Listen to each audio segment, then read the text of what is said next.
Hey everybody, and welcome to another Sit Down Stand Up. I hope you enjoyed part one of my interview with Aaron James last week, author of Assholes, A Theory. And I've been paging through the book again, and I gotta tell you, we're only scratching the surface with these interviews. There's so much more in this book. For example, he breaks down the different types of assholes, and there's quite a few of those. He talks about asshole production, which obviously is on the rise. I personally think that technology is turning us into bigger assholes than we already were, but that's my opinion, and I think there's a lot of other factors that are contributing to us being bigger assholes. Anyway, please enjoy part two of my interview with Aaron James, author of Assholes, A Theory. You say in your book that there are generally two reactions to assholes. What are they? One is to overact, fly into a fit of rage and lash out at the asshole in a way that's completely fruitless, yelling, arguing, complaining. I'm familiar with that reaction. Fruitless because the guy's not going to listen. He's an asshole. He's immunized against the complaints of other people. The other side of it is to just withdraw or to acquiesce to being treated in the way you're treating, in a way that can feel depressing, so that you feel powerless and demeaned. In a sense, I feel like that's letting them get away with it. So I freak out on them because I think somehow that's going to help. And I believe that all people that are in their cars and cell phones are assholes.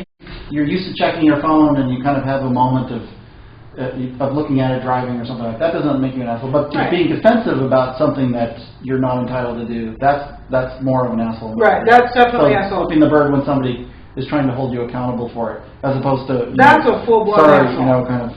Right.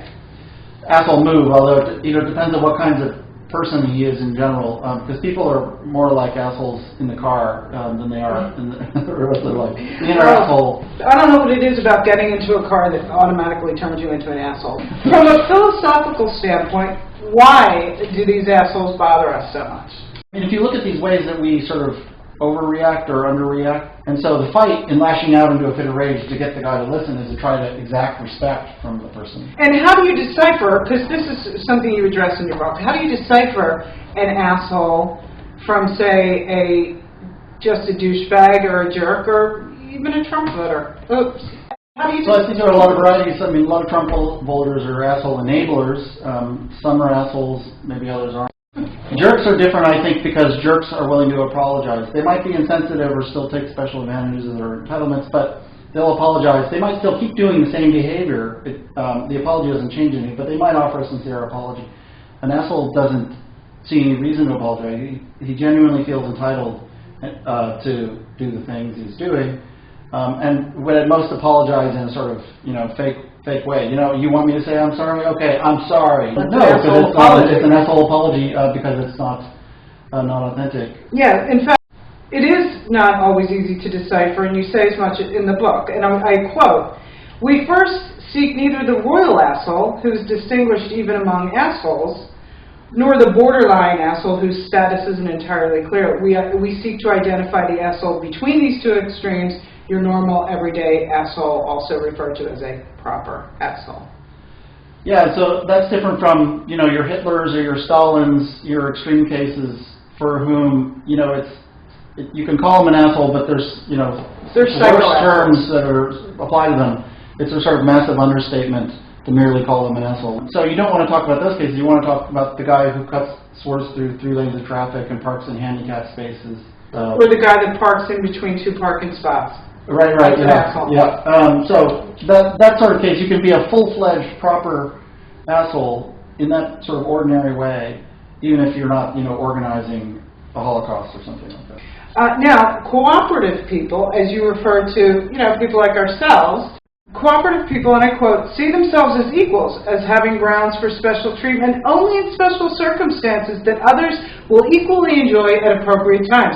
For example, someone's birthday. That's considered normal."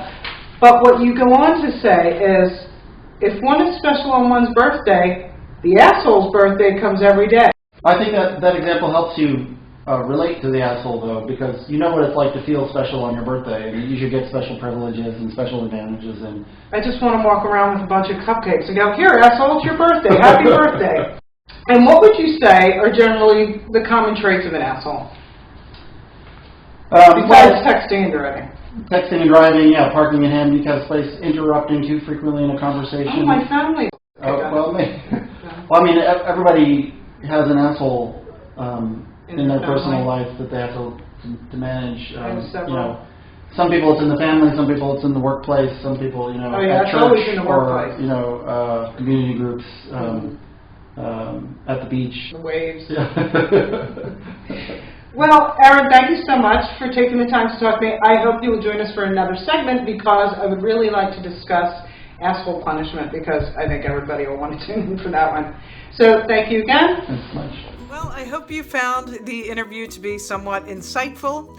Again, I highly recommend Assholes a Theory, and I'd like to thank Aaron James again for speaking with me. I also feel that it's our responsibility as cooperative people to call out assholes on their asshole behavior. I mean, why should we have to put up with it? Anyway, if you like my videos, don't forget to like, comment, and subscribe to my channel. I put videos out every Thursday. Thanks for watching Sit Down Stand Up, and I'll see you next time.